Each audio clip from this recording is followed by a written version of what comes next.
یو عالم دی د مصر، هغه کتاب لیکلی دی، نو هغه په کتاب کې بیا دا اخر کې لیکلی، په هغه ورځ واړه تلي پلار کره، نو دی په کور کې خوشې و، بیا هغه کتاب یې لیکلی دی ونشیدهم بابا اذا غضبوا ونشیدهم بابا اذا فرحوا.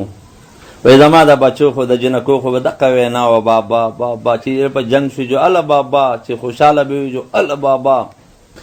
لیکن دا دی چې زما بچې زما لوڼه ما تر ډېرې خوږې دي، خو زه وایم چې دا نوې پیدا شوې، ځکه که دا لوڼه زه ورکړم مالداره له، نو هغه به یې په مخ وهي چې ستا پلار تاله څه درکړي دي د خیراتي لورې، او که دا زه غریب له ورکړم دا به په هغه کور کې وږي او تږي او ستړي او اسویلي او دقه شاندې په فریاد به ناست دي. هلته د ایمان طاقت خو شتی نه، د اعمال طاقت خو شتی نه، د صبر برداشت ماده خو شتی نه، خو چې دا هر وخت به دا عجزه ګوري چې خدای نن زما لوښی نشته، ګیلاس نشته، جګ نشته او دا نشته او دا نشته.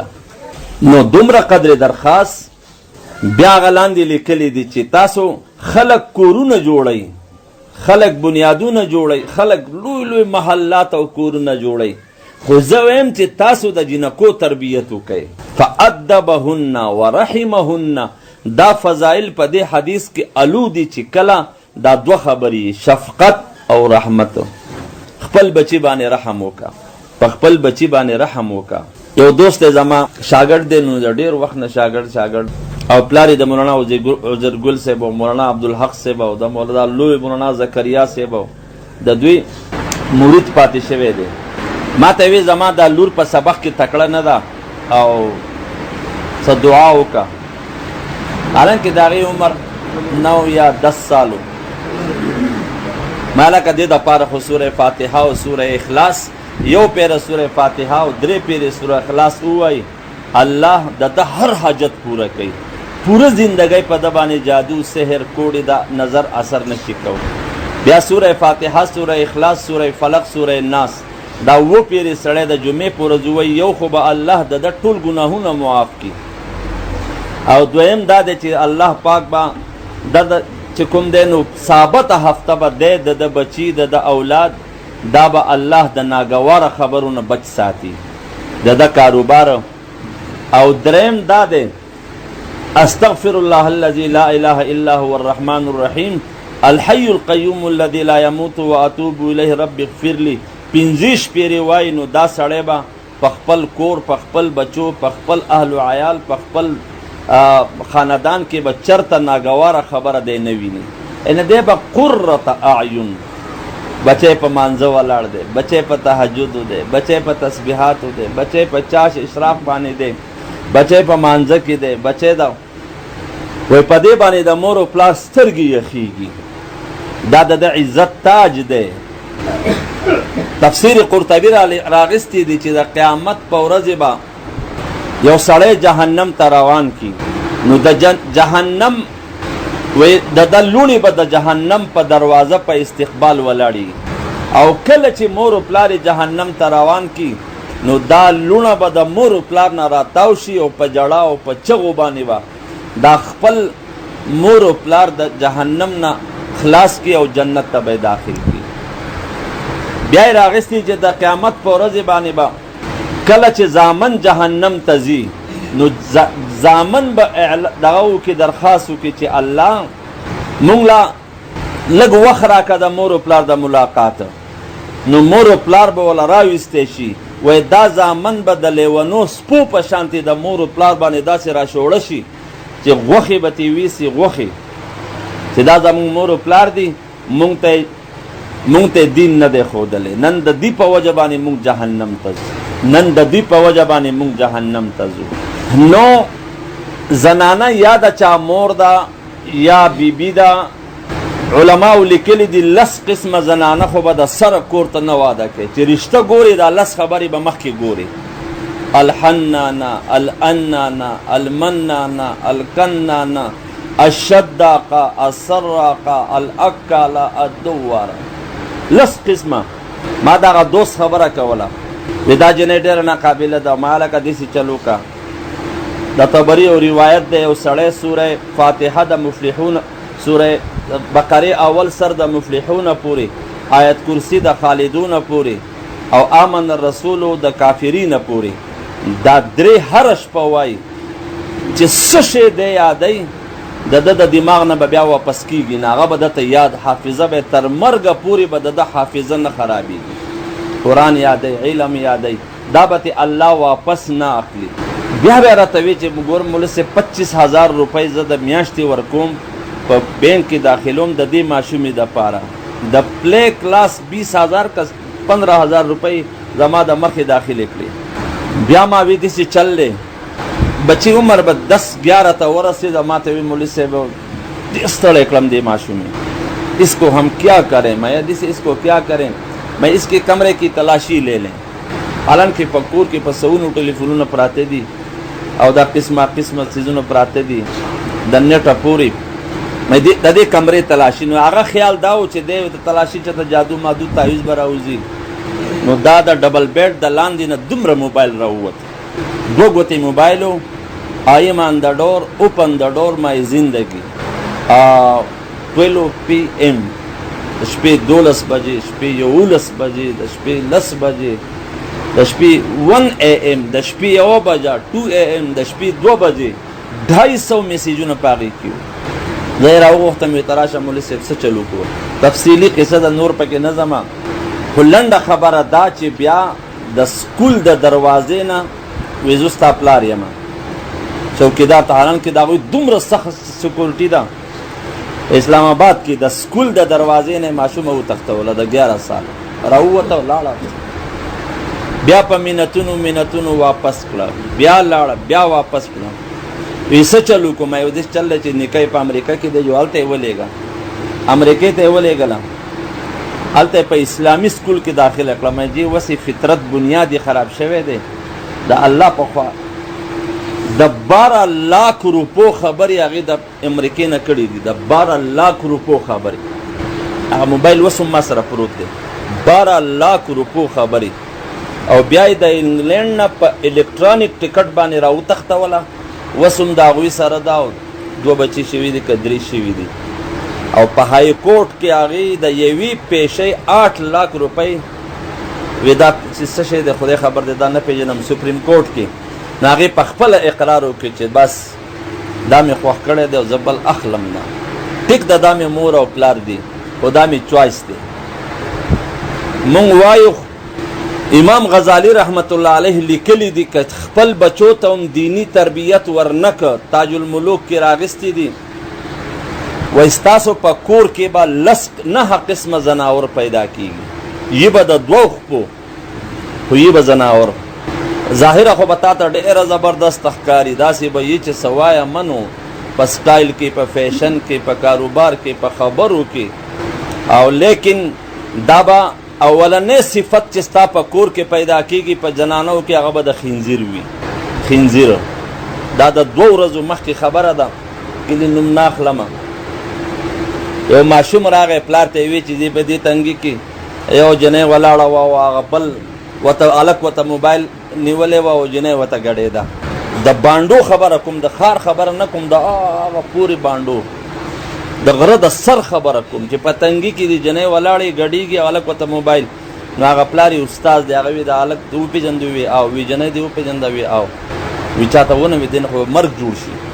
دا د خنزیر صفت پکې پیدا شي دا پلیت یې لیدلی پلیت کتلی پلیت ویلی پلیت د دې نقل و حرکت د پلیتانو خو چې څه یې ولیدل څه یې وخوړل څه یې وکړل څه سوچ یې وکړو څه فکر یې وکړو دا تربیت دی دا دومره اجر چې پې میلاویږي دا د اولنۍ تربیت دی که نه نو خنزیر به دې په کور کې ښه په قلاره ته ورته دا نشي ویلی چې داسې مه کوه وایي چې زما چوایس دی دویم صفت چې پیدا کېږي د شادو دی د شادو صفت دا دی سحر یوه جوړه ماسپښین بله مازدیګر ماښام بله همیشه به د خپل پرسنالیټي او د سوټ او د رنګ او د شکل او توره شومه سپینه شومه دنګه شومه چیته شومه او د دې سوچ به ورسره وي چې دا به څنګه داسې ښه کېږم کوم دوایي به یي کومه طریقه به یي چې زه اوس داسې سمارټ شم او داسې ښه شمه دا د شادو صفت دی دا شادو وي هغه شموزو بابا ګاډي کې لګیا او بل بابا ته تپوس وکړو وي ستا هغه نوي انګورکۍ مانځه او داسه کې څنګه ده نو هغه یې په وی په مانځه خو مې لا اوسه پورې نه دی لیدلی او په اوداسه کې خو د شینغاړي لور د سهار او ماسپښین او ماښام او صابونونه او رنګونه او میکاپونه دا دومره قسمه قسمه څیزونه دي چې سیټونه ورته پراته دي او په مانځه مې لا نه دی ښه په فخر باندې ووي. بیا دغه د شینغاړي لور په کور کې پیدا شي یو بیا تو وته هریانې پلار پې شرمیږي، نیکه پې شرمیږي، ماما پې شرمیږي، ورور پې شرمیږي، تره پې شرمیږي، خاندان یې شرمیږي او بیا شرم سترګې کته نیولي ځکه دین خو ورته تا ښودلی نه دی. دا پرون راته چا وی چې جی موږ ته اوس ټلیفون نه کوي او خبره ده هغه دی وی ولې وی داسې چل شوی دی ما چې داسې شوی دی یو ډېره ښه شوې ده او دا به نور به هم کېږي ځکه دین خو ورته تاسو ښایه نه. زه خپله خوښه ده چې چا سره لاړه کوم پله لاړه کالام ته ایبټ آباد ته بحرین ته او بیا به ګوري او ګرځې به ورپسې. دریم صفت به د ګیدړ پیدا کېږي. ګیدړ خوب خوب خوب ټوله شپه چغې وکاږي، ټوله ورځ اودی، د ورځې پخپک ده نو دی ویښېږي نه، داسې راښکلی پروتي. دا هم د ګیدړو اولاد یې ټوله شپه ډرامې او ویډیوګانې او دا افتونه او دا ګیمونه. یقین کوه د بړستنې د لاندې دا ټنګ ټونګ یې راکړی چې خدای دې څه چل کړي زهریان دې مېلمنو ته چې بس په جومات کې پروتي خو دا ټنګ کړونګ کړنګ کړونګ هلکه دا څه شی دی ډېر مېلمانه و دا د شیطان بچی ورسره پروتي. دې ته د زنا او اله ویلی کېږي، دې ته د شیطان اله ویلی کېږي، دې ته د غفلت اله ویلی کېږي، دې ته د فحاشۍ اسرع السیاره لنشر فحش فی العالم. په دنیا کې تیزترین د بېدینۍ د خورېدو دا اله ده. دا ضرورت دی چې د مشرانو سره یې دا وینا ماله موبایل واخله کیمره موبایل او کنه خودکشي کومه. د شپې جماعت ته نیمه شپه راغی ما چې خدای غل دی که دا خودکش دی که دا څوک دی. بیا چې ما ونیو د محلي هلک و 12 کاله عمر دی او زه دلته شپه کوم نو مې دلته ستا خو دغه کور دی دلته څنګه شپه کوې. بیا مې د لاس نه ونیو کور ته مې بوتلو نو هغه مور او پلار یې دواړه په وره کې ولاړو ژړل. وی زموږ هلک ورک شوی دی نن 4مه ورځ ده مې چې ما موندلی دی. وی دی څه وایي وی ماله کیمره موبایل واخله مې هلکه تو ډایرکټر یې که ته انجینیر یې که ته سره تا کمپنۍ دی ایجنسۍ دی. نو دا د ګیدړ صفت. یو صفت بیا پیدا کېږي د قچر. د سلیختۍ ماشومه یې پرېښوده په کټ کې روپۍ وله ورکړه سیزنۍ کې وتړله سترګې وله تورې کړې او هغه ښځه پاڅېده او د کور مخې ته یې سین په شکال سین د کمر د سر نه ټوپ کړی دی د سین روغ منځ ته غواښې به ورته کار شوي خاون یې بیې کړی او سرکاري ملازم و. وی ولې وی خواښې ورته کار شوي نو دا د قچر صفت دی. ته ورته نشي ویلی داسې مه کوه. 2 جنازې مونږ په یو ورځ باندې کړي دي. پلار ښځې ته هلک ته کار شوی دی هغه دوایي وڅکله دا د قچر صفت دی پکې خودسوزي وکړي او ورته د واده په ډولۍ کې د ځان سره تیل راوړی دی تیلو د خاورو تیلو او کله چې د واده په ډولۍ کې دا کور ته راورسېده کلي نوم نه اخلمه نو خلک خوشحاله را خوشحاله دی او دا خانانو کور دی او دا درز غرب دی او خوشحالۍ دی او دیګونه دی 40 که 50 موټرې وي په واده کې. نو چې کله ماسوتن شو او خاون کور ته راغی او خویندو رخصت کو چې یاره خپل کمرې ته لاړ شه دی چې دننه تللی دی نو هغه ناوې د کټ نه پاسېدله. نو چې د کټ نه پاسېده باتروم ته لاړه نو دې ویره خوله به کنګالۍ یا به څه کوي جو لاړه دې شي ناڅاپن د باتروم نه چغې شوې. نو دی چې باتروم د ور بیرته کو نو ور کونډي و لته یې ورکړه ور یې مات که دننه چې وکته نو ښځه نسکوره پرته وه او د واده په جوړه کې اور اخیستی او سوي داسې وه چې بلکل اوس که بهر وی جو شرم دی. دا د قچر صفت پکې پیدا شي بس خبره خلاصه شوه. مورې ما دې کور له مه ورکوه. د هغوی بیا د شرم پټولو دپاره دویمه یې راویسته هغه کور ته بله خور وله چېره زموږ شرم پټ شي او شرم کوم ځای پټېږي دا خو د مرګ او د ژوند خبره وي. دریم صفت بیا یو صفت پکې پیدا کېږي بیا هغه د منګک دی. منګک به دا وي چې دا غل وي. یو سړی راغی وي زما د کور نه 15 لاکه که 4 لاکه روپۍ ورکې شوي او ترتیبوار ورکې شوي نورې نه ورکېږي خو دومره تې ورکېږي او دومره ورکېږي. وي دا غل ماله معلوم که جمعې غل ما ته معلوم دی خو غل ته ووایه چې په 3مه ورځ به ستا غل ختمیږي او هر څه چې دي خو ته به د ښځې نه زړه صبر کې چې دا ختمیږي جو ختمه دي. وي نه په دې خو زما یقین نشته. ما یقین دقه منګک دی په کور کې دی او غم مه کوه انشاءالله. وی ډالر ورکیږي، ریالونه ورکیږي او دا ورکیږي هغه ورکیږي. دا غل دی، د کور منګک دی. دا په دکې د منګک صفت دی، که په ملایانو یې وخوړه او که په کریمونو یې وخوړه او که په نور څیزونو باندې یو صفت پکې هغه پیدا کیږي. بیا هغه دی د سپي صفت، داړل، مار او غصه او داړ او قار. او دا مونږ کور ته یو بوډۍ راغله، وی انګور وهلی یم. مې څنګه وهلي؟ وی جی ورې ښه پورې کو او ورې کونډې کو، بهر ورې پورې کو او ورځ ښه 10 بجې وي او د خدای په نوم یې په دې خوشې کور کې راونیوم او دې په دې ګوټونو یې ګرځولې یم او بیا یې په دې سینه مې کېناسته او په دې سکون او په لتو چې څومره پې کېدله او مړه قدرې نه یم. ما یاره ډېر ښه یې کړي دي. الله دې د دا انګور که یقین کوه نږدې وي مې ما وله ډوډۍ کوله چې د زبردست کار یې کړی دی. نو حین لین قریب سهل، وای کومه خواخې چې د هغې نه انګور خوشحاله وه دا جنتي ده. کومه خواخه چې انګین دې ته خفه وي دا دوزخي خواخې ده، دوزخي خواخې. کومه انګور چې خاوند د هغه ته خوشحاله وه خواخې او سخر، وای دا جنتی انګور ده. دې له د جنت وجبت وجبت وجبت، دې له د نبی علیه السلام 3 پیرې زیری ورکړ دی چې دا جنتي ده. او په کور کې دې دا ناراضه و دا دوزخي. اسانه خبره ده، یو سړی مړ شي د هغه د جنتي کېدو نښه څه ده؟ د هغه د ګاونډ نه تپوس وکړه، او دا خو د کور ګاونډ دی.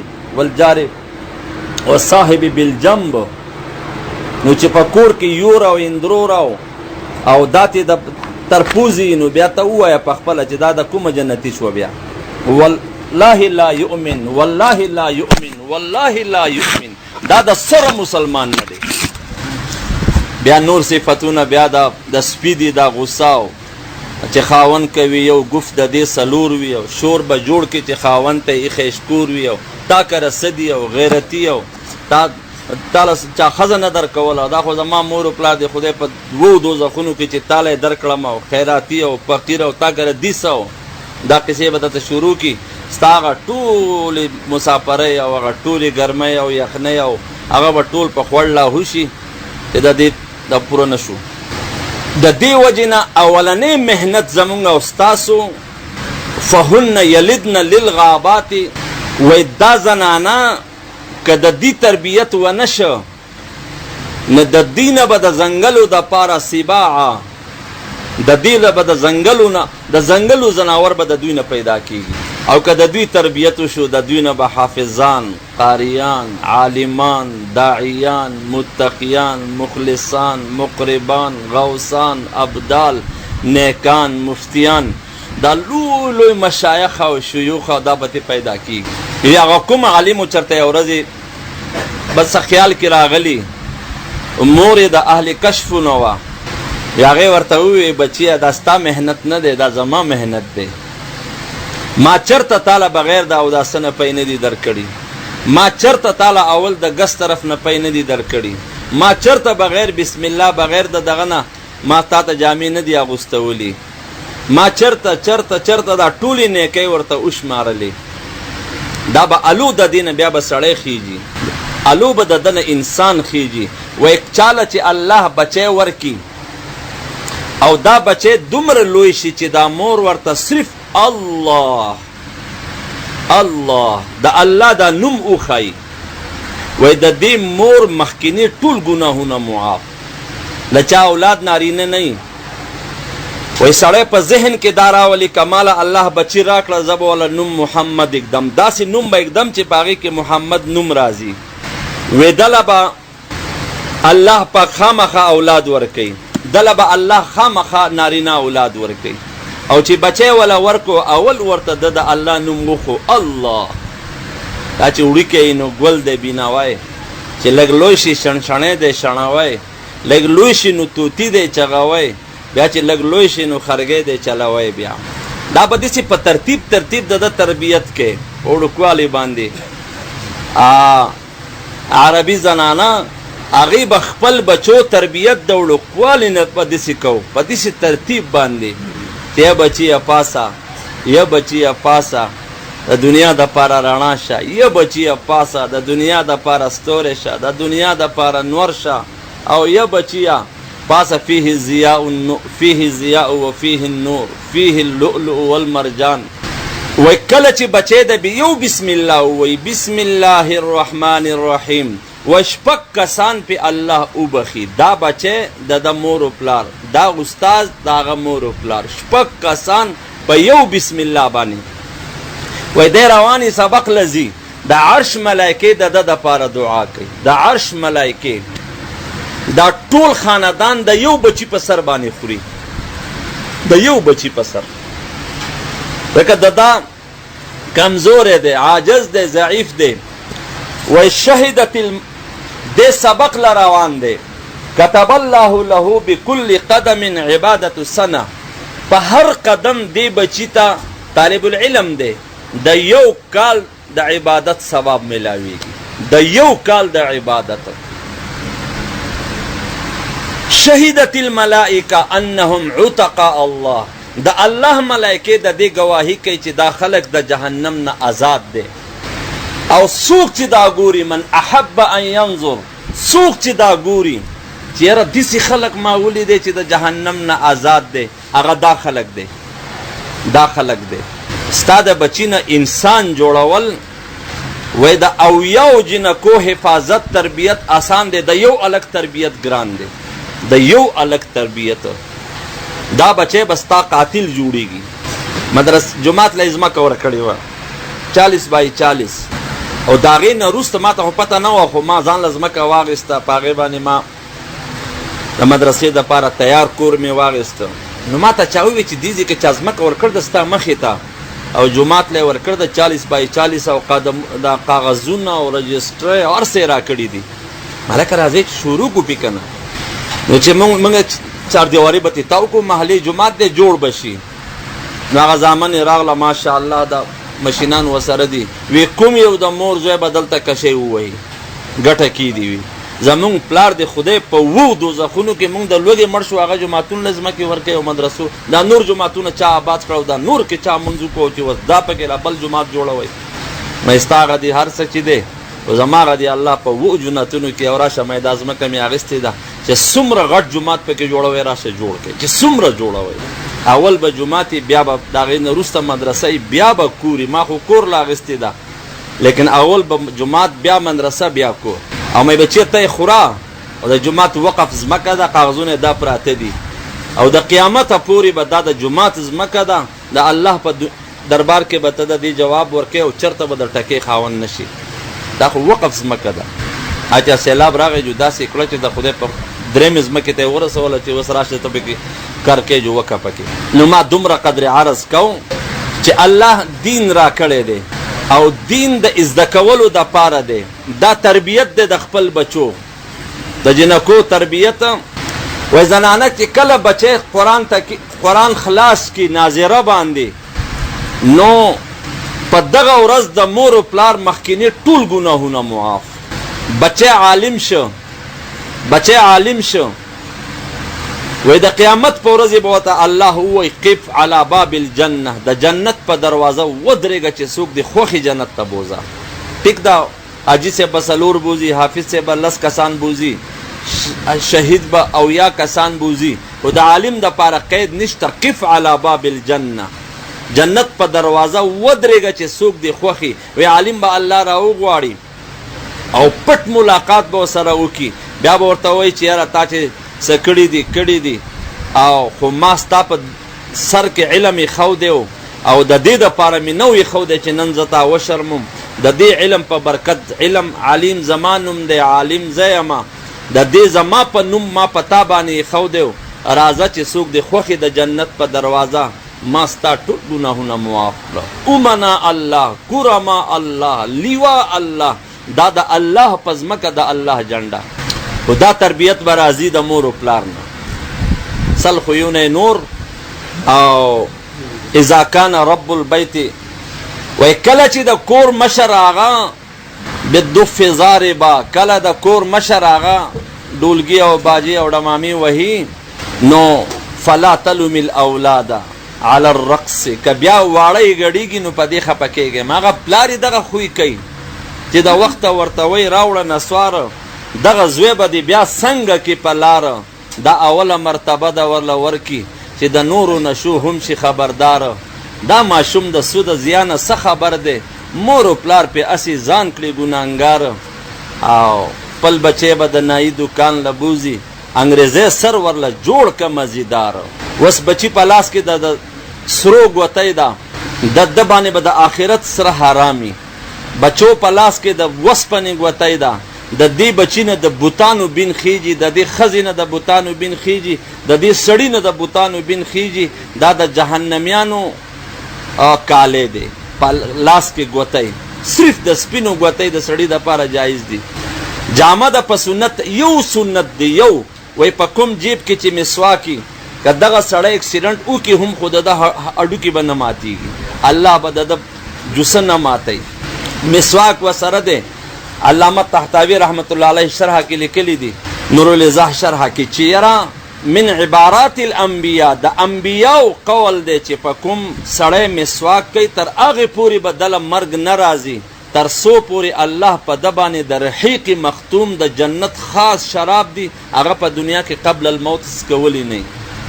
یو سړی درود شریف روزانه زر پیرې وی هغه پورې به وله مرګ نه راځي چې تر څو پورې د خپل مقام په جنت کې لیدلی نه. یو سړی یو سبحان الله سل پیرې من سبح 100 بالغداة و 100 بالعشي کان کمن حج 100 حجه. یو پیر سبحان الله د سلو حجو د یو حج اجر ورته ملاویږي. نو چې یو سړی پوره دین او بیا پوره علم او بیا پوره قرآن او بیا پوره بخاری او بیا پوره الله دې زمونږ استاسو د دین سره مینه محبت پیدا کړي. دا زمونږ استاسو تبه مړی ستا په قبر باندې به دا بچی ولاړي. وی څوک چې الهاکم التکاثر روزانه وی لقی الله وهو ضاحک، دی به د الله سره په داسې حال کې ملاویږي چې الله به ورته خاندي، الله پاک به ورته خاندي. جنید بغدادي رحمت الله علیه الله پاک په خوب کې ولیدو، حالکه جنید ډېر شیخ کېږي، ستا پټ حالونه خلکو ته ووایم تا سره به څوک لاس هم نه میلاوي. نو جنید بغدادي رحمت الله علیه ورته وی الله که ستا د رحمتونه مې خلکو ته بیان کړ تا ته به څوک سجده هم ونه کړي د سره. هغه وی جنید غلی شه چاته حل مه وایه، زه به د خپل حل پټ کړم ته د خپل حل پټ کړه. الله دومره مهربانه دی دومره. هغه وی تاسو دا تبلیغان خو جنت او جنت او جنت دوزخ ټکی چاته پکې نوم وانخلئ. هغه وی یار جہاں جانا نہیں وہاں کے باتیں کیوں کرنا. دوزخ ته ځونه نو د دوزخ خبرې وایي دا دوزخ ستا شو او جنت مونږ ځان ته خوښ دی. پوه الله را کوي تا په یو بسم الله دی الله بخي. سحر کې یو لا اله الا الله والله اکبر ولا حول ولا قوة الا بالله دی اوی وای دا سړی مکمل د جهنم نه آزاد شو. درې پیری اللهم اجرنی من النار اللهم اجرنی من النار و کتب له براءة دل د جهنم نه آزادی اولی کلی شو. سبحان الله العظیم وبحمده یو پیر اوی جنت کی یو ونه غرس له نخلا فی الجنه. درې پیری اوی تعافى من العمى والجزام والفالج وفي روایت من الجنون وفي روایت من البرص. د پنځو بیمارونه الله بچ ساتي. و پیری اوی بن الله له بیتا فی الجنه جنت کې یو محل. سل پیری اوی زر نه کوي، سل پیری سحر ماخام 1,40,000 زره نه کوي. دا سړی د ګناهونو نه داسې پاک شه. د بخاري او د مسلم حدیث دی چې لکه نن چې دی د موره پیدا دی خرج من ذنوبه کیوم ولدته امه. جمعه مانځه پسې سل پیری ووی 1,00,000 د ګناهونه معاف، 40 زره د مور او پلار معاف. اختر په سحر 300 پیری ووی وای د د طرفه ټولو مسلمانانو مړو ته به 1000 نور ملاویږي. او که یو سړی روزانه سبحان الله العظیم وبحمده سحر د مانځه سحر د سنت او فرض په منځ کې وای دنیا به ذلیله د په قدمونو کې راځي. دومره دنیا به ولا الله ورکی چې بیا به سنبالولې نشي، دومره مال به ولا الله ورکی چې بیا به سنبالولې نشي. سچ دی د الله په خزانو کې دی. د ټولو نه لوی نعمت د الله که د دنیا هیڅ د سره نشته خو تا سره علم شته ستا یو سبحان الله دا ټوله دنیا د هغې نه دغه نشي پوره کولی. امام بخاري رحمت الله علیه راغستی دي هغه آخري جنتي چې جنت ته ځي هغه به ادنا جنتي چې ورته وایي د هغه به یوه نیکي چېرته قبوله شوي وي. فضایل صدقات صفحه نمبر 404 راغستی دي چې په یوه نیکۍ باندې به د جنت یو محل ملاویږي بې جوړه محل د موتی. پاغی کې به 70,000 کمرې وي، 70,000 به د هغې دروازې وي، د هرې دروازې به 70,000 فرشتې ستا استقبال کوي. 4 ارب 90 کروڑ خو صرف دروازې دي او 34 پدم 30 کرب فرشتې به هغه تا ته سلام او ستا استقبال کوي. دا په یوه نیکۍ باندې، دا یوه نیکۍ باندې به ستا 34 پدم او 30 کرب ملائکې ستا استقبال کوي. دا چرته نه دی ویلي چې انجینیر شو او ډاکټر شو 10 کسان به جنت ته بوځي او دا او دا او دا. دا د الله په نعمتونو کې د ټولو نه لوی نعمت دی. خو یو سړی وایي چې زما نه نعمت وانخیستی شي نو دی به همیشه دی لا حول ولا قوة الا بالله وی. کوم نعمت چې الله دله ورکړی دی هغه نعمت به الله د ده نه واپس نه اخلي، د ده نعمت به په مخ زیاتېږي. وایي د ګناهونو په دغه سړی یعنی الله د دې بدن استعمال ته انبیا علیهم السلام به 3 محنتونه یو خو به د الله تعارف و. دا علم څه ته وایي؟ مونږ ورته الله ښایو چې الله څوک دی. څه دې پکارېږي د الله نه غواړه، دشمن ته خانده خوشحالېږه، دوست ته په پټه خوله وجاړه چې ډوب شم. څه پکارېږي د هغه نه غواړه. یا ارحم الراحمین، یا ذوالجلال والاکرام. 3 پیرې سړی ووایي په غوږ کې ورته ملایکه وایي چې سل قد استجیب لکه، وغواړه چې څه غواړې ستا دعا قبوله شوې ده. برای راست خبرې د الله سره کوي. وایي یو سړی ډېر تنګ شي او سړی شړې ته لاړ شي یا په ډېره سخته کې سړی چغه کړي یا عباد الله اعینوني، حسن حسین راغستی دي. وایي فوري طور به د الله مدد کوي، فوري طور باندې. سورت قریش وایي د هر خطر د هر یری نه به الله بچ ساتي. وایي سړی بسم الله الرحمن الرحیم دا 21 پیرې وایي د جهنم د 19 ملایکو د عذاب نه به الله دې بچ ساتي. د الله به د حفاظت کوي، دله به الله عزت ورکوي، جاه به ورکوي، عزت به ورکوي، وجاهت به وله ورکوي، اولاد به وله ورکوي، علم به وله الله ورکوي. یعنی یو بسم الله مونږ د دنیا ولا تمدن عینیک الی ما متا، نه د چا ډیګرو ته کړېږئ، نه د چا سندونو ته، نه د چا اسنادو ته، نه د چا شهاداتو ته، خریج او خریج او تخریج او خریج او پیغس یلکا. دا د الله پاک علم الله مونږ له راکړی دی.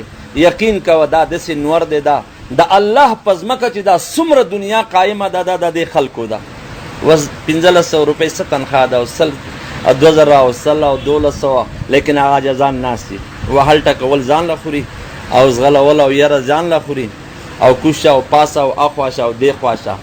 زنانه ته چا ووي ام عماره ته چې ستا بچی د کافرو په جیل کې دی، سترګې تې وویستې په ژوندانه، ژبه تې پرې کړه په ژوندانه، ګوتې وله پرې کړې یو په ژوندانه، لاس او پښې تې الول پرې کړه، سرمنې تې په ژوندونې وویسته. هغې کتل وی لهذا اليوم ارضعته، ما د دې ورځې دپاره خپل بچي لپی ورکړي، ما د دې ورځې دپاره خپل بچي لپی ورکړي. ابو قدامه جماعت تیار که، څوک به ځي د رومیانو سره مقابله ده. دا د دغه نه جماعت راغلی قطر نه، د ابوظهبي نه، سعودي کسانو، د قطر کسانو. بیان یې کوم مستوراتو ته. وی کله جماعت تیار شه نو یو زنانه راغله، هغې د سر ویښته راوړه. السلام علیک یا ابا قدامه، السلام علیک یا ابا قدامه. هغه چې ورته وکتل نو داسې زوړ غوندې رومال کې د سر ویښته دي. ویش هذا او دا ویښته دي. نو هغې په ویښتو به مونږ څه وکړو؟ نو هغه وی دا ویښته زما سره سشته دی نه، کونډه زنانه ومه، خاوند مې شهید شوی دی او ما سره نور څه نه په کور کې، ما خپل سر قنچي کړی دی او ویښته مې تاسو له راوړي دي، د الله په لاره کې زما پکې حصه وشي. هغه ورته دعا وکړه. وی دې سره به کو څه؟ هغه وی دې نه د اس مړونې او واګې جوړېدی شي، رسۍ ترې جوړېدی شي.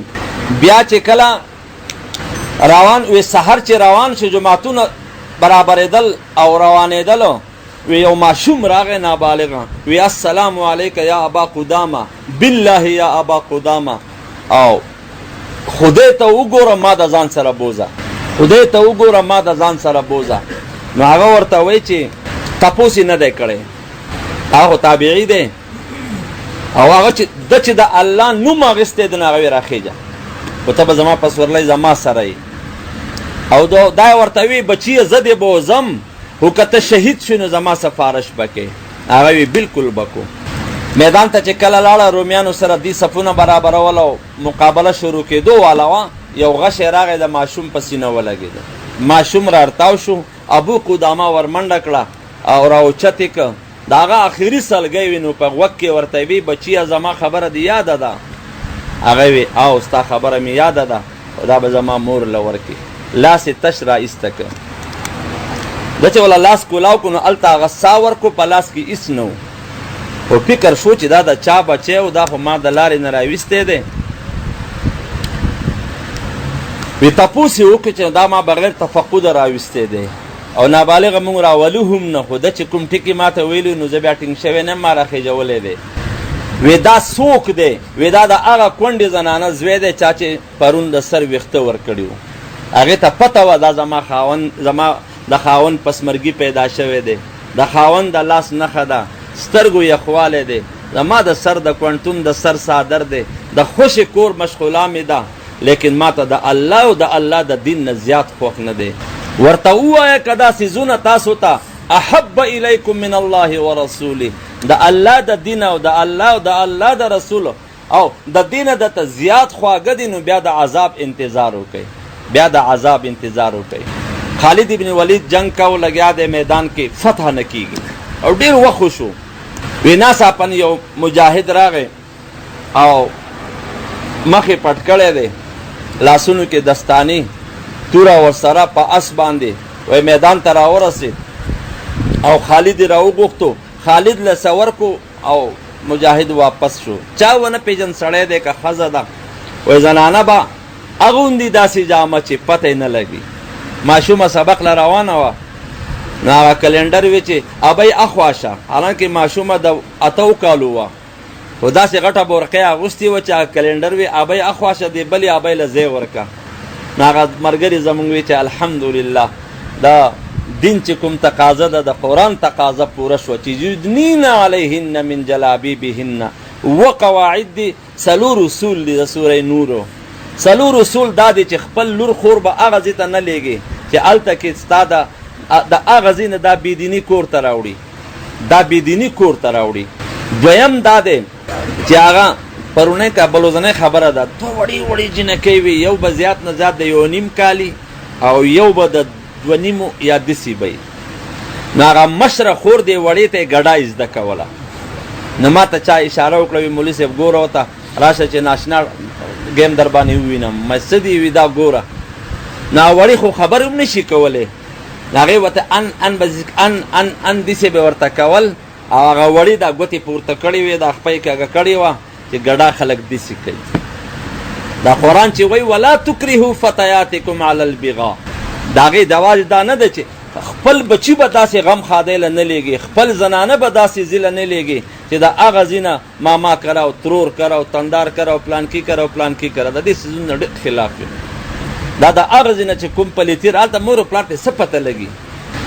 نو دا یو تربیت دی د خپل بچو، دا زمونږ دا تربیت ادارې الله دې دې استادانو له ډېر اجر ورکړي، ډېر اجر. ها وی دا زنانه څوک وه؟ وی دا مجاهد څوک و؟ وی دا د خالد ابن ولید بیبي وه، د خالد ټوپۍ کور پاتې شوې وه، په هغې کې څه تعویض و یا نبي علیه السلام وله څه ورکړي وو، هغه ټوپۍ یې کور وه، د بیبي خیال شوی دی میدان ته یې ورته رسولی دی. موږ اردن ته تلي 36,000 صحابه و قبرونو زیارت وکړو. بیا په یو ځای کې زراره ابن الازور د ده صحابي قبر له چې لاړو، بیا هلته کې چا ډوډۍ وکړه، بیا هغه سړي قصه کوله. وی کنت من اصحاب الدبکه، وی ما به دا ګډاګانې مډاګانې او دا سندرې او سندرغاړی و، ما به دا کولو. په الله دې دې خلکو له اجر ورکړي او د هغې نه یې راوویستم او اوس تاسو ما وینئ مرکز په مشرانو کې و. بیا یې ما ته قصه وکړه، وی دا زراره ابن الازور دته به خلکو جن صحابي وي، ده به داسې توره چلوله چې د ده توره به چا نه لیده، دومره تیزه به وه. دا خبره ما واورېدم، دا توره دومره تیزه څنګه چلیږي؟ نو زمونږ سره د روس پهلوانانو تشکیل ملتان ته یو غټ بانس په جومات کې پروت و، هغه پهلوان ماسوتن په طبیعت کې و، چای مې پې وڅکو. نو مونږ د دې مېلمنو طبیعت ته ګورو، هغه شانتې چلو او دنګ داسې و چې یو جومات کې یو بانس پروت و، هغه یې راواخیسته او غټ دالان و، نو هغه یې په دې یو لاس داسې ګرځول شروع کړو. نو دا د هغه یو کرتب و. نو هغه غټ بانس به هغه دومره تیز تاوه چې هغه بانس لکه د پنکي نه تیز و، نه به تې ارتاوېدو، نه به تې بانس کږېدو، نه به په چا لګېدو. موږ ولاړو خدای زما سر ونه وهي، خدای زما. هغه به دا بانس داسې به یې تاوه، څه چل به یې ورسره کوو. ته به وایې چې دا چېرته په جادو چاوئ. هغه وایي نه دا د لاسو خپل دغه یې وي تربیت یې. زراره ابن الازور وی چې کله دغه تیز شو ډېره زیاته، دا ستړی شو، غرمه شوه، نو دی یو غار ته راننوته چې لږ ساه واخلمه. او په دې کې په ده په د غشو باران پې ورېږي. یو غش راغی د ده په دې غوږ داسې شاته په دې سوري کې یو خامار دی داسې خوله یې راوازه کړ ده په زراره پسې. نو دا غشی چې راغلی نو د هغه په دې خوله کې لګېدلی دی یا په سر لګېدلی دی. یو هغه مار راتاو شوی دی د ده مخې ته. یو زراره چې دا مار ولید ستاویږي راتاویږي او په پرړېږي جو. زراره ځان ته وایي یا زراره د ښځو په شانتې په ګوټونو کې پټېږي. وي بهر ته راوځه میدان ته. که د مرګ نه خلاصېدی شو دا مار به خلاص شوی وي. ده پسې غشی دننه راغی او دی بچ نه شو د زمانو خامارو. وی دی چې میدان ته شو نو په میدان کې هغوی دی هلکه دی مړ کوی ما دی ژوندی بوځو جوی نه و. هغو دی له ځان یې برابرو جو هغوی پې چاپه ولګوله اوچت یې کړو. وی مرګرو سوچ کو چې یاره د خالد سوچ کو چې مونږ به دا زراره د دې نه څنګه واپس کوو، څنګه به یې واپس کوو. وی چاوی دومره کسان، چاوی دومره کسان، چاوی دومره کسان. وی په دې کې یو مجاهد مخ تړلی او توره ورسره دی د 100 کسانو سیکورټي ګاډو په دغه کې روان دی او د روم بادشاه لی وړي. او دا یو مجاهد وله مخې له راغی، څه وشوه که ټوله شپه ازغو د ګل څوکۍ وکړه، بیا هم چې سهار شو نو د ګل په پاڼو پرخه وه. دی خو ډېرې څوکۍ د زراره کولې چې دی به مونږ ژوندی بوځو او ژوندی به یې رومیانو بادشاه ته او د ده سره به بیا مونږ ګورو.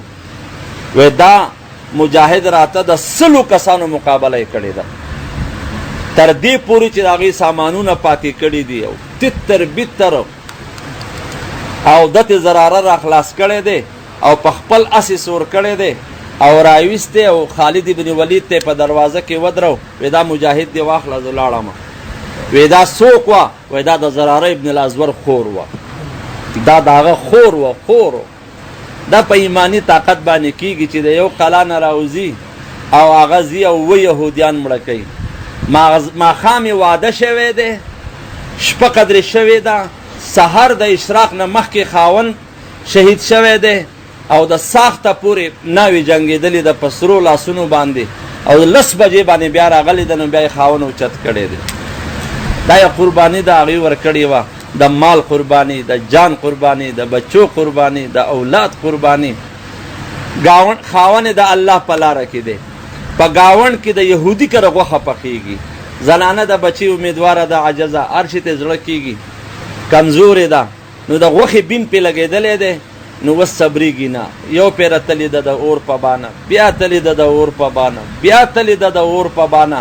هغې 3 پیرې اور ورکړ دی خو د شوروا د غوښې سطې ورته نه دی کړی، انګولې سطې ورته نه دی کړی. دی هغه اور ګزار کو او کېناسته، وی جوړل وی جوړل. الله نن دې زړه دې راکړی دی، نه اوس دې راکړی دی. د بچي بیماره یم، خاوند مې کور نشته، خدای صبر هم راکړي راله. یهودي چې راغلی دی وی اول به ګاونډیانو له ولېږي بیا به زه خورم. دا قرباني هغې د لوږې کړې ده، د تندې کړې ده. د 3 میاشتې به د نبي علیه السلام کور کې چېرته هغې پخلی نه کېده، اور به نه بلېده. د حضرت عایشې په یو کمیس کې 1.5 نه زیاتې جنکۍ واده شوي دي. کمیس به یې وړ، دقه یو کمیس په ثابته مدینه کې نه وی چې هغې به جنۍ واده شوه نو بیا به یې واپس دې له راولېږو. بله د انصارو 1.5 جنکۍ په هغې کې واده شوي دي. لوږې برداشت کړي، تندې برداشت کړي. نبی علیه السلام د حضرت اسما بنت عمیس کور ته لاړ، ډوډۍ پخولې، 3 بچي واړه واړه عبدالله، عون، محمد لبې کولې. نبی علیه السلام 3 واړه سینې سره جوخ کړه، مینه یې ورسره وکړه. اسما ته تپوس کوي ماذا فعل جعفر، د جعفر څه خبر شته که نه، زما د خاوند څه خبر شته که نه، زما د خاوند څه خبر شته که نه. نبی علیه السلام سترګو کې اوښکې راغلی. وی بچو صبر کوه، ستا خاوند شهید شوی دی. فخرت اسماء مغشیا علیها، حضرت اسما را ارتاوه شوه او هغه بېهوشه شوله. نبی علیہ السلام ولا صبر وای چرته بچي کور ته برات نبی علیہ السلام مدینه ته راته اول به د اسماء د بچو سره مینه کوله ماشوم راځي مور او پلار می مخ کې مړه دي دا الله رسول ابو من رانغه زب سکوما نبی علیہ السلام سینې سره جوختی او ورته وای چې ته نه غواړي چې اما ترضى ان يكون رسول الله صلى الله عليه وسلم اباك وعائشه امك د نن پسته به نبی علیہ السلام ستا پلاری عائشه بستا موري دا تکلیفونه سختۍ هغوی برداشت کړي دي منیب وای زه بازار ته تللی وم ما ولید یو ځوان په میله کې کله یو دکان لځي کله بل لځي او سوی فمنهم من صب څوک ورته کنزل کوي څوک ورته بدې ردې وایي څوک په خاورو باندې ولي ومنهم من طفل فی وجه څوک په مخ باندې لاړې توکي وی ټک نه غرمه شوه یو جنۍ را منډې وهي او صادر په ځان پسې راکاږي وهي جاریة وضیعه وی زما دې په خدای قسم انتهایي ښکلې جنۍ وه وی چې دا راغله د پلار خواله د دې سړي خواله نه هغه ورته ژړلې وی ابو د خلکو نه ته څه غواړې چې تا وهي وی هغه نبی دغه ځوان دی جنۍ ته وی چې خمري علیک نحرک خپل سر پټ کا او غاړه دې پټه کا او یریږه ما ستا ابو فان الله مانع اباک ستا ابو څوک نشي مړ کولی ستا ابو څوک نشي مړ کولی وی ما د پلار نه تپوس وکړو دا جنۍ څوک ده او دا الک څوک دی وی الک خو محمد رسول الله دی او دا جنۍ زینب ده د نبی علیہ السلام مشرۍ لور ده پلار وستاسو ووایه چې پلار په وینو سور سالوي او لوري ورته ګوري ماشومان جنکۍ دي ټولې هلکان نشته هغه ورته ګوري چې زمونږ د ابو په وینو سور سالو دی وینې ولا پاکوي تاسو ووایه چې سړی د کور ته راځي او هغه د په وینو سور سالو وي او زنانه ورته ګوري چې زمونږ خاوند له څه چل شوی دی په کور کې د وخت خوراک نشته د وخت ډوډۍ نشته لیکن دا دی چې صبر کوئ صبر کوئ مونږ د الله نه جنت غوښتی دی مونږ د الله نه جنت غوښتی دی په دې قربانو دین مونږ ته راغلی دی نه زمونږ دا قرباني چېرته 10 روپۍ د مدرسې او هغه هم په داسې ترتیب باندې الله دې معافي وکړي دغه دا یو قرباني ده هغوی پیش کړې ده دا جماعت تیار شو څوک به ځي وی فرخ تیار شو زه زم دی په مدینه کې نزیل دی میلمه دی او راروی دی خو د مدینې خلکو ولا لور خور ورکړې ده وس خپه دی بیبي ورته وی ته ولې خپه یې هغه وی تشکیل می شوی دی تقاضا ده خو زه ځمه خو واده مې کړ دی څنګه لاړ شمه هغه وی غم مه کوه نن پورې زه د مسلمان لور خور یم ناسته وم 18 کاله نور به هم کینم ته زه د الله په لاره کې او ما خپل رکاوټ مه جوړوه وی فروخ یې تیار که او هغه یې اس ته وخیجو او دروازه یې کلاو کړه صرف آخري دیدار یې کو چې د خپل خاوند آخري دیدار وکم واده 3-4 میاشتې شوي دي وی چې دی روان شو نو هغې صرف سترګې د اوښکو ډکې شوې خدایه کونټون وجاړم پیغلتوب وجاړم خوشې کور وجاړم لوږه تنده وجاړم بچی امیدواره ده راتلونکی بچی وجاړم د خاوند جدایي وجاړم ځواني وجاړم زه کوم شی وجاړم او راروی سړی مې په نکاح اخیستی دی وی ویش یا یو کم 10 کاله پس فرخ خپل کلي ته واپس راغلی دی یو کم 10 کاله پس چې مسجد نبوي ته لاړ درس شروع دی 60-70 هزار طلبا سبق ته ناست دي او محدثین ناست دي او یو ډیر لوی شیخ ورته قرآن وی او حدیث درس شروع دی او وی کاش چې زما بچی وي او داسې عالم وي خو زه نه هم د الله په لاره کې نو بچی به مې صحیح او ښځه بس خدای خبر دی مونځ یې وکړو کور ته روان شو نږدې نو دا محدث هم کور ته روان شو نو په دې دروازه باندې دواړه پلار او زوی یو ځای شو دا بابا وای دا کور زمونږ دی نو مولوي صاحب ورته آواز وکړو بابا دا کور زمونږ دی نو وی بچیه پخوا خو زمونږ و که اوس تاسو وي نو نه بابا دا کور زمونږ دی نو دننه مورې خبرې واورېدې چې بچو دا څوک دی د چا سره دې خبرې دي وایي یو بابا زمونږ کره راځي او وایي دا کور زمونږ دی ربیعه امام ربیعه د امام مالک صاحب د دغه لوی هستو عبدالله ابن مبارک استاد وی دا څوک دی وی دا چې کوم دی یو بابا دی وی نوم تپوس دی وکړه وی فرخو وی دا خو دې پلار دی راضي دی یو کم 10 کاله کور ته پس واپس راغلی الله دین را کړی دی قربانی ده هغه مولوي صاحب مونځ کو قاري صاحب نو هغه وایي قال لقمان لابنه وهو یعظه یا بنی لا تقصص رؤیاک علی اخوتک فیکیدوا لک کیدا. نو چا ورته وی چې قاری صاحب دا خو تاسو سورۃ لقمان او سورۃ یوسف دواړه یو ځای کې وړاندې روسته هغه زما د مقتدیان تنخواه هم داسې راکوي د مخکې میاشتې تنخواه روسته او د وروسته میاشتې تنخواه مخکې او درېیمې میاشتې ته رسوي جو راشه 10 روپۍ د هغه هم داسې په دې ترتیب راوړي. نو زه ورته هم د قرآن وړاندې وروسته په دغه ترتیب ورته اورم. مدرسې ته هلک راغلی و، پلار یې راغی بدو چې زما قاری صاحب اعلی د خپل بچی نه قرآن واوراوه. هغه وی چې هلکه لا اقسم بسم الله الرحمن الرحیم لا اقسم بهذا البلد ووالدی بلا ولد. یا هغه وی اقسمت بالله، په خدای قسم خورم ته چې ته چا زوی هغه والد بلا ولد دی وي ستا نه هغه نشخه کوم بچی چې ستا دینداره نشته ته والد بي ته میراث یې په شته اولاد کې. د دې یو عالم دی نوم نه اخلم د کلي تاسو ته به معلومي چې مړ شو. ما خپل پلار ته وویل مې چې هغه وفات شو. د هغه دوست ډېر سخت دوست و، 13 کاله یې ورسره تېر کړي وو. وایي ژړل، وایي تاسو ولې وژړل؟ وایي چې میراث پاتې شو. مې چې د هغه 9 زامن دي، ټول پروفیسران دي، ډاکټران دي، انجینران دي او تاڼهداران دي. او ته وایې چې میراث 9 زامن دي. وایي چې د علم پکې میراث یې همیشه دپاره ختم. دا الله یو دین را کړی دی، د الله په خزانو کې لوی. زمونږ دا درېو واړو طبقاتو نه دا درخواست دی، نارینه هغه په خپل د هر کور نه فلولا نفر من کل فرقه. دا د دې دا بوډاګان که اوس مونږ د مدرسې ته راولو هېڅوک یې نه پرېږدي. دو چې دا زمونږ مولانا دی حضرت مولانا نظام الدین صاحب چې دا بوډا پکې داخل که دی به ویل ورته زاړه سپینه ښکاریان کېږي دا لرې کوه مړه دا اوسه پورې کوم ځای و اوسه پورې اوس مونږ له سبق له راځي مونږ له واړه واړه ګوره کچه دانې ګوره. اوس که دا مونږ پبلک سکول ته بوځي هغوی هم نه اخلي، هغوی دا اوور ایج دي او ایجډ دي او د دي او هغه دي او دغه دي. خو دا یو موبایل مدرسه ده د بوډاګانو دپاره. دې کې دا بوډاګان مونږ چلوو. دا وړانده زمونږ پکار دي، چاړهګان پکار دي، ګوډ شل پکار دي، خو چې خالص چرسي پوډري نه او لیونې نه. ځکه د جومات مسله ده. دویم زنانه دي. نو ماشاءالله پوره دنیا کې دا نن څومره په دنیا کې دا 3.5 میاشتې مصر چې دغه عراق بیا هغه د ایتھوپیا ایریټریا حبش په دې علاقو کې دا زنانه په دغه باندې په ایرپورټ په جاز کې ایر هوسټس زما خواله راغلی وي کین آی سی یور وایف ستا دا ښځه لیدی شم مې نو وی وای مې بیکاز شي از فیمیل اینڈ یو آر میل. ته سړی او دا ښځه ده. او نه نه ایم فیمیل یو آر جسټ لایک می. ته خو زما په شانتي یې نو. او نه نه دا خو ښځه یم. اوس دا ملګري ما ته ګوري چې خدا مولوي صاحب خو په دې نیمه کې رانه لاړ خو الله دې خیر کړي اوس دواړو سره لنډ جوړ کړو. اوس دا خبرې کېږي چې اوس ما دې ښځې ته مې ځان ورته وښایه او وینه دې خو بربنډه دی ته څنګه ځان وښیم. مې دا مونږ راویستي دي د ناردن ایریاز د غرونو د غارونو نه او دې باندې مونږ دا غټ غټ ترپالونه اچولي دي بورقې چې یاره په چا سوری ونه شي. دا خو بلاګانې دي، دا خو په خلکو سوری کېږي. نو مونږ په ټیکټ دي ځکه هغوی نه نه نه نه نه نه تاسو داسې ښکلي دا به هم ښکلي. مې دا اکثر په یو بل داسې پېښ شي. هغه سړي به هره شپه نکاحنامه کتله. نو هغه ښځې ورته وي سړي ته په دې کې هره شپه څه ګوري؟